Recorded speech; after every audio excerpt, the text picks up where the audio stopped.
Ako na ba daw ito, yung naandito na sa may ano mismo, and then pinasok ko dito or nilunok ko siya.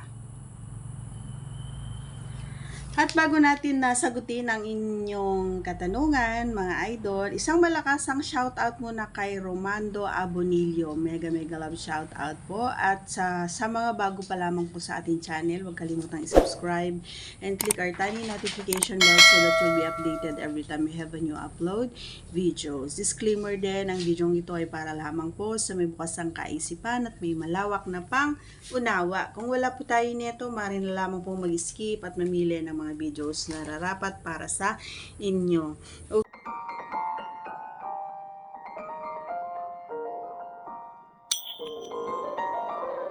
Okay.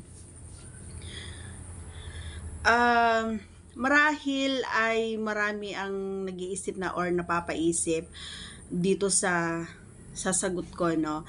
Actually, hindi ko pa masyadong maalala, no? Hindi ko masyadong maalala kung nagawa ko ba ito or parang aksidente lang na nagawa ko or nakainom ba ako, ganon. Pero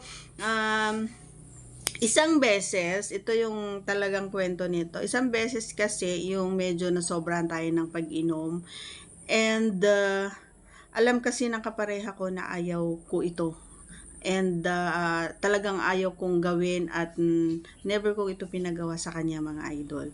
And then siguro nagkaroon siya ng pagkakataon na gawin iyon. So nung time na yon is halos nahihirapan na rin siya kasi nga gusto niya every time na kami ay nagkuan ay gusto niya na talagang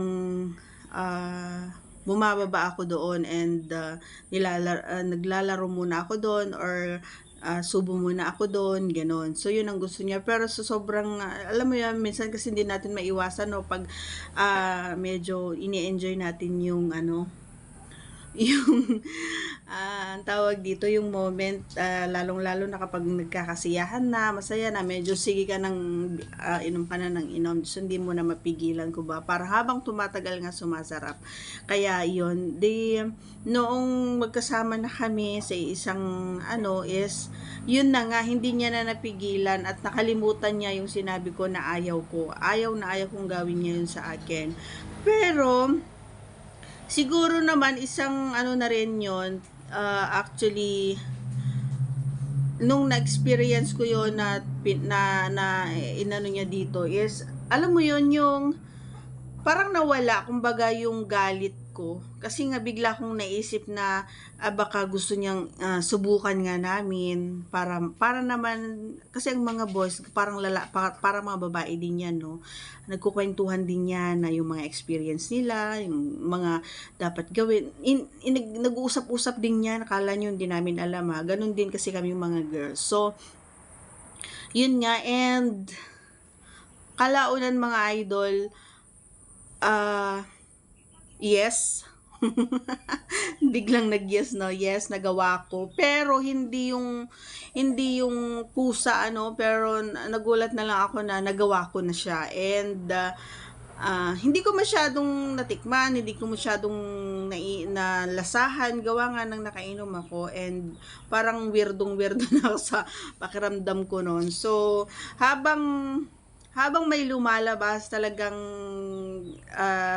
sup to the max pa ako. So, grabe yung niya, yung ingay niya talaga. Kasi nga talagang, yung pagkakataon na yon ay talagang inintay niya, kumbaga na matry, kasi nga siguro naglalaro din sa isipan niya ano kaya yung pakiramdam nun. So naging happy naman ako dun sa kinalabasan kasi nga pagtapos nun, so pinagpahinga niya ako, pinatulog niya muna ako, and then kinaumagahan ay syempre nakapag-order na siya ng pagkain, ganyan, and parang siguro a week muna bago niya kinuwento sa akin na nagawa ko yon. So Yun, kaya ko nalaman kasi kinuwento niya. Pero alam ko din naman kasi minsan kapag may ano sa 'pag nakainom tayo, alam din naman natin kaso nga lang yung isip natin kaya natin, pero yung katawan natin hindi na natin kaya. Gano'n 'yun.